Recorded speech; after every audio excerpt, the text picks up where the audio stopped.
Hey guys, it's Tanbir and welcome back to another video.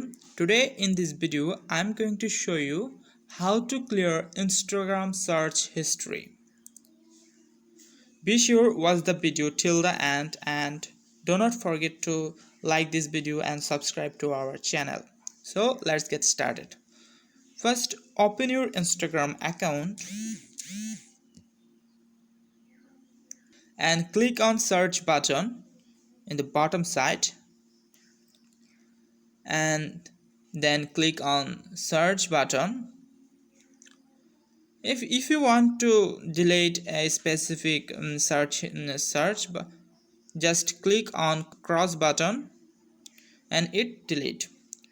But if you want to delete all search history in one click, just click on see all and click clear all and then press clear all and it delete.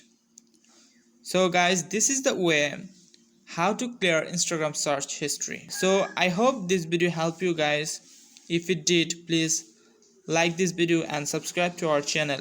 If you have any question about this video, please leave them in the comment section below.